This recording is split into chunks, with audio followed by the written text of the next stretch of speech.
Hello and welcome to Prairie Pulse. Joining me today is the mayor of Fargo, Dennis Wallaker. Mayor, thanks for joining us today. Good morning.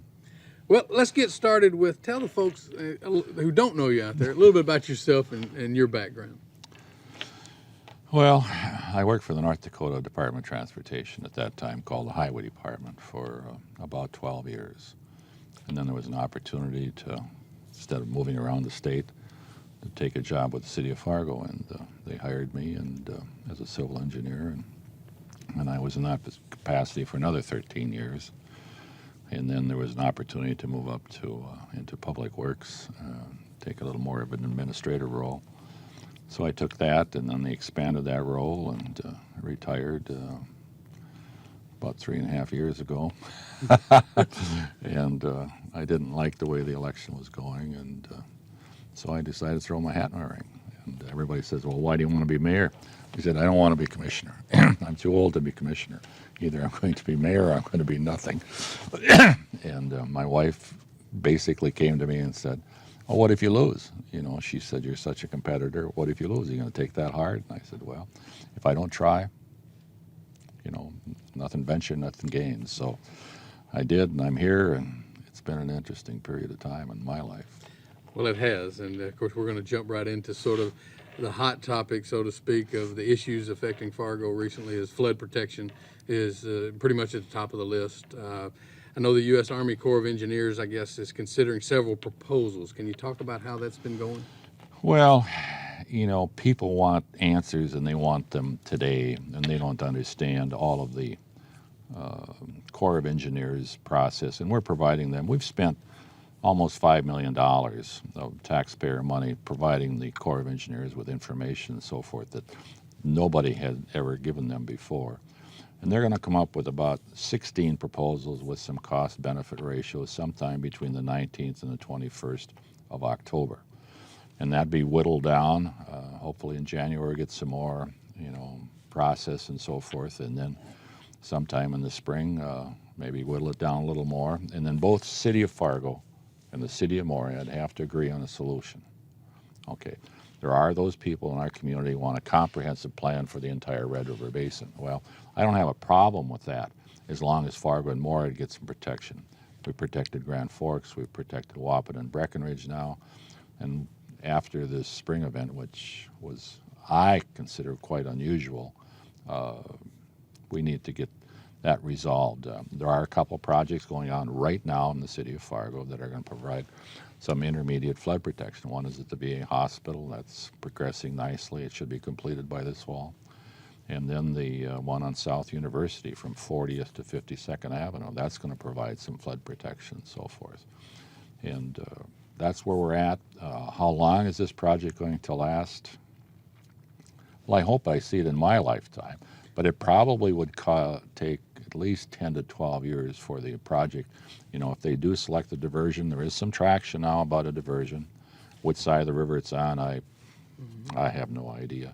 But until they come out with the cost benefit, we've been told again and again and again by our senators in Congress that if it goes over $1 billion, it's going to be tough to schedule it.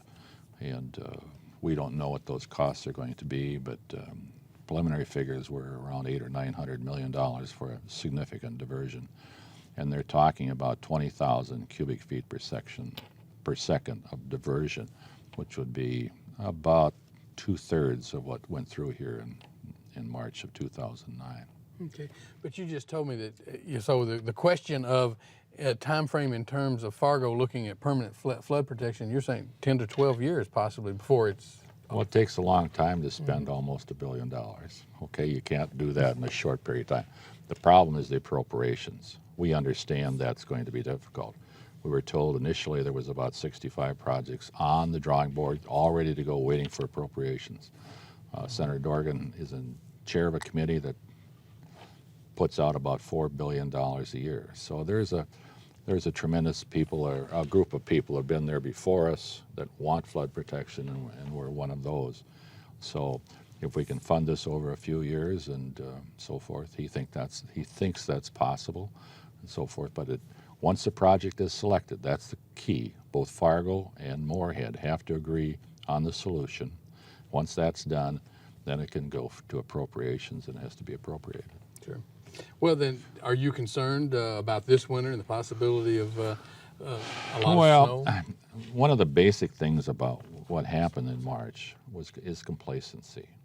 Okay, we used to have property in Fargo that was vulnerable at 32 feet, river stage. And as we've made these improvements now, we're pretty good up to 38 feet, really. Okay, so when they come out with a forecast and they say, well, it's going to be 36 feet, you know, and then they talked about April, then they moved it back to March, and all of these things added to it. Somebody would have asked me prior to the event if we could do what was done in this community in 8 days, I would say you're crazy, absolutely crazy. And we don't need to go through that again. We don't want to go through that again. If we have to, we will. But we need some permanent flood protection here in Fargo. Well, Mayor, can you talk a bit about the job your city staff, and for that matter, the Well, citizens did last spring working to save Fargo? It's interesting about, we have a staff that is so dedicated, and if you can set the goals and the possibilities, all they want to do is participate. I mean, the engineering, of course, is participating at the highest level, but the people in public works, the people in the offices, all want to participate in this. We have a very, very good staff that worked very, very hard through the entire event. And without them, of course, there's a lot of other aspects of this. I mean, you can't single out any one entity and so forth. The volunteers were very important. The Corps of Engineers were very important. The National Guard was very important. This goes on and on and on. But as far as city staff, I don't think it could be done without their participation. Mayor, did you ever reach a point, because I can remember maybe about 3 times where you asked for one more day. Did you ever think, though, that there was really a time that you might not get this accomplished? Well, I'm an optimist, basically, and I don't take time to waste time on negative thoughts. I mean, sure, there are some chaos and things like that. We understand that. But to deal about winning was very important. And we took a Black Hawk helicopter up several times, and the last time was pretty close to our first crest. And boy, it would look good. I mean, the Cheyenne, of course, was providing a lot of problems for everybody, but as far as the Red River and the Wild Rice, everything looked a little better and so forth. And I felt very, very good. The problem I had, of course, with the National Weather Service is the updating of the dates from April to March, and also talking about this significant second crest where there was a 75% chance it'd go to 41.5 and a 25% chance of going to 43. That really bothered me an awful lot because that came from Washington, D.C., and I'll have a chance to, and they will have a chance at me too. We're going down to St. Paul sometime in the month of October, so we'll try and address our differences of opinion then. Well, Mayor, can you talk some about the differences of sort of fighting and leading the flood efforts as mayor versus when you were public director in '97? Yeah, there's a lot of differences. First of all, you have to allow groups to participate and stand back and let them, and that's a secret of a good organization, is you allow people to make decisions, and that's what we did. One of the things about our communications was very simple. Number one, we had a 7 o'clock meeting each and every day, and that was within house and with the National Guard and the National Weather Service and everybody else, and our engineering staff and everybody else from Public Works. And then at 8 o'clock, we had a public meeting in the city commission chambers that was televised on local access. And that became more than we anticipated. Back in '97, we were questioned rather closely by our own staff that they didn't know what was going on. They said they had to go to KFGO to find out what was going on, and they should have more information. Well, we took that. We went with 8 o'clock. Every department head was involved, was there at the meeting. It was their duty then to tell their staff what was going on, what the anticipation was. And then at 9 9:30 we had a press conference where the media could actually ask questions and so forth. And it worked out extremely well as far as communication is concerned. There wasn't near the rumors in this particular event than there was in '97. Okay. Well, can you talk about your working relationships over with Moorhead, sort of now and during the flood? Well, during the flood, we asked Mayor of Oxland to come over because they didn't feel that they were getting their share of, getting their story out. But basically we're separated, by the river. We're so caught up in our own flood fight. They're caught up in their flood fight, and they know their system better than we do, and so forth as far as facilities are concerned. The Corps of Engineers has to balance what they do very, very carefully. They're trying to provide everything to everybody, and it's not that simple. We have a wonderful local area engineer for the Corps of Engineers, and he does a great job. I would hate to fight a flood without him. Well, I remember Mayor of Oxland one time saying his flood plan was it would go to Fargo, but obviously, if Fargo builds up, you push it to Moorhead, so it's got to be a coordinated effort. I mean, doesn't it? basically, there's parts of Moorhead that are higher than Fargo in natural elevation. There's some parts that are actually lower, and so forth. But that's one of these things about complacency. Complacency gives you an opportunity to be quite comfortable, and it also cuts into your time to do things, and that's a big deal. You have to guard against complacency. Well, let's turn away from flood and talk about the budget issues. I guess you've been dealing with the city budget, and you've just recently finalized it, and there were, I guess, no increases for pay for city employees. Can you talk about how difficult sort of that financial decision was? Well, if you can tell me what the economy is going to be like, what we did is we took a cautious approach. In past years, you can throw money at every situation and so forth. But if you don't have that, we have $1.5 million that were set aside basically for the traffic fines. The problem with the traffic fines is these people actually broke the law, but the state Supreme Court says that we couldn't increase the fees, even though we had two Attorney General's opinions that said we could under Home Rule Charter. And that was done before my administration. So that was $1.5 million. Then there was about a $663,000 where we were getting benefits from workman's compensation. That has to go in. So now we're over $2 million, and I'll mention this very quietly, a settlement for the traffic death of a very tragic situation, so forth, that was sealed by the courts. That was a big deal as far as I'm concerned, but I still think it could have gone to seven figures if we'd have gone to court. Sure. Well, can you talk about some of the other major aspects of your city budget for 2009, 2010? Well, there's no increase in fees. We will be creating a storm sewer utility. There will be a fee there, so forth, just like we did with street lighting. We did this with storm sewer utility a few years ago, and it works out very fine. We did a great job with the Vector, which is mosquito control and so forth. So I think that's going to make some sense. But if in the middle of this budget year, if we can, we will consider a cost of living increase for 2010. But we felt, there's three of us, there's the city administrator, the director of finance, and myself, that meet with all the department heads, and we go through this, and we end up with their requests and so forth. And for the majority, most of these guys were really very, very diligent and so forth and didn't ask for a lot. Public service is always a question, but there's some things worked out at least for 3 years. They got some grants for new additional staff, so that helped a lot. But right now, I am not comfortable, spending everything, all of the revenues, until things really start to look a little better. Sure, Fargo is unique.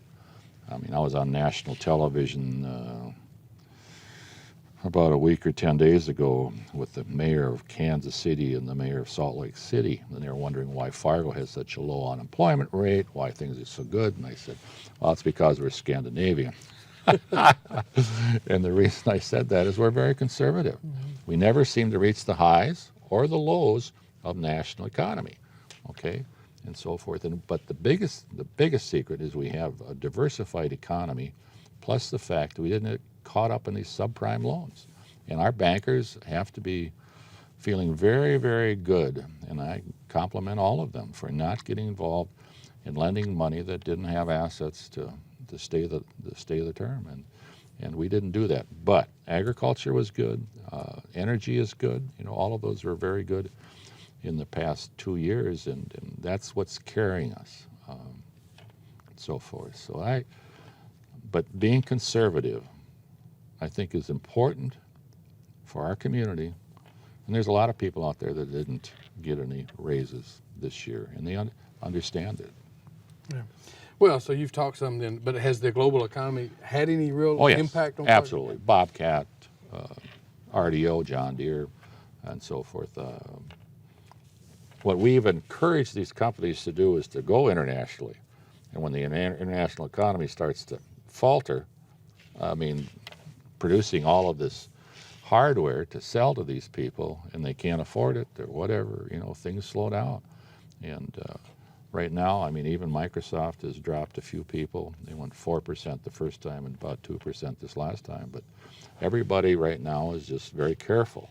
I mean, personally, I lost a lot of money in the stock market. I don't know about you. You know, our pensions were greatly affected. As far as employee benefits, we put $800,000 into our 3 pension funds: police, fire, and public employees. They wanted us to put $4 million into that. We put $800,000 because they felt if you put the assets in at the beginning of this process and increase those, you're going to be much better off in the long term. But if things would have continued, it could have been a lot worse. So, sure, you know, we'd like to give raises. I mean, but the general public this year is going to have a significant reduction in property taxes from the state legislature. You know, $500 for a, you know, $150,000 home. That's significant. And $700 for a $200,000 home. That is very significant. So when the legislature did that, you know, they mandated that some of that would go for salaries for staff and so forth. So, you know, seeing that the teachers get 4 and 5% over the next biennium, that's kind of a sword in the side of public employees. But we are also going through a study now to see where we sit with the local economy as far as salaries are concerned, and we'll see how big that dollar figure gets to be. Maybe it won't be so bad, but we'll try. We will do. I mean, it's not that it's over this year. It's just some people feel that they're not being compensated. Well, that's their opinion. Well, so you've talked about the property taxes, but how is the housing market in Fargo? I wouldn't say it's stagnant by any stretch of the imagination. I mean, I don't see, I see a few for sale signs. I see a little new construction, so forth. I don't see any caps to speak of. On what I mean by that is the basement's board and they cover with plywood and walk away and so forth. There was some foreclosures, there's no question about that. But I think things are good, but they're conservative and so forth. And we're hoping, you know, with this $8,000 that they're getting from the federal government on tax relief, things would pick up a little bit and so forth. But the good part of it is we've got some fill-in now. And what I mean by fill-in, there's people investing in property that's within the city limits that already has all of the infrastructure that they need. So that's good. Makes at least one commissioner very happy. Okay.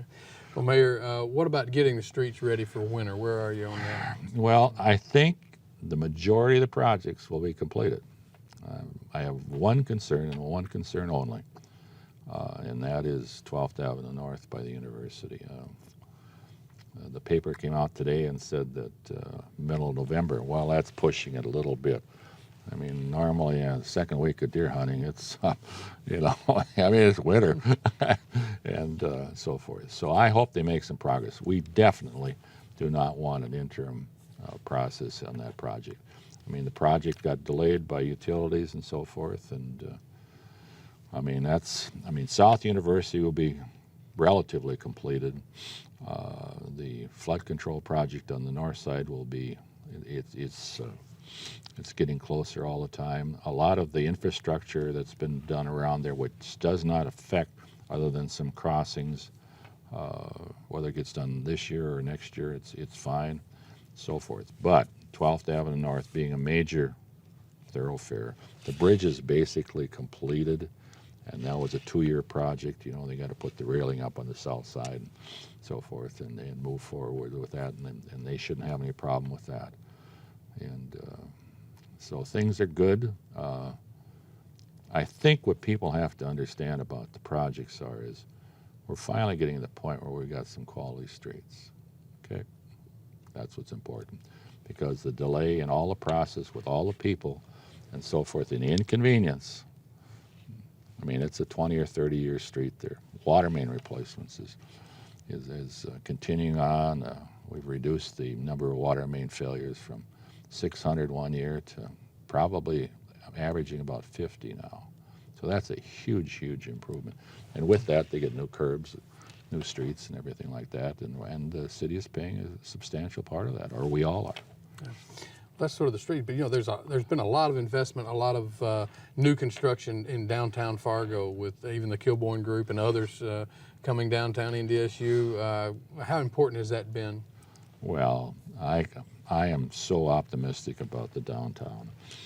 It's come so far so quickly. We have an opportunity of returning the downtown to what it was when I was a kid. It's very simple. I am so pleased with that process. It has been so good to provide both housing and commercial. And the restoration is probably even more so, of restoring buildings and to their once great life and so forth, and then allowing people to live and move downtown. I mean, the whistle-free zone's a big deal. I mean, that's huge. I mean, granted, you hear a horn once in a while. We understand that, but it's been a great improvement and so forth. And so I can't say enough about the groups that have gone and come forward to make this thing work. And then we also have some tax advantages for the homeowners or the buying condos and so forth in these buildings. It's a wonderful marriage. That's one of the things about the change in today is nothing gets done today without collaboration. Getting all the players together and trying to come up with a solution. And there are some people that don't like TIFs, which is tax increment financing, and so forth. But Microsoft's a perfect example. They built at least a $30 million addition to their campus here in Fargo. And granted, we gave them a tax exemption for 10 years, 100% for 5 years, and at 5 years at 50%. But that's only on the addition. It's got nothing to do with the previous buildings and so forth. And Walmart, whether you like Walmart or not, they built a classy structure on the south side, all in the Fargo School District. So those are good things. Well, then, your tax advantages was part of that, but can you talk more about how you promote Fargo, as mayor in terms of attracting businesses or even events to come to Fargo? Well, you have to be optimistic. You have to be positive. We meet with people all the time. You've got to be truthful. To me, that's transparency where it comes from all the time. You have to be truthful with everybody. And you can't just, there's a lot of spin doctors out there that are promoting their cities. And we have a pretty good staff that will, bend over backwards to try and assist these companies and so forth for moving forward. One of my biggest concerns when I was elected was Microsoft. And to see them go ahead and put this huge structure, and I think it's sometime in October they're going to have an open house. And I mean, you look at it, what NDSU has done for downtown. I mean, they took the Fargo School Supply. I mean, Doug Burgum bought that, had no idea what he's going to do with it. 3 days before demolition. And that's, from what I understand from the architects and so forth, they love it, absolutely love it. Now we've got the business school, and the landscape architecture building. And as you watch this improvement, I mean, anybody that's been in that structure, into the old Pioneer Mutual building, has got to be impressed. It's gorgeous. Well, You've been mayor now for 3.5 years. What's your thought process on running for re-election? Well, I'm leaning toward it, okay, unless something happens between now and June of next year, we'll see and so forth. But it is interesting. I mean, you're always putting out fires, okay? And some of these are self-inflicted. Well, Mayor, if people want more information about the city, where's a good place to go? Fargo.com, go to the website, Google or whatever you want to do is Google Fargo, and we have a pretty decent website, and you can go and you can apply for jobs if there are openings, and that's one of the things about our economy. We did not freeze employment. Okay. Mayor, thanks for joining us today. You're welcome. Well, that's all we have for Prairie Post this week, and as always, thanks for watching.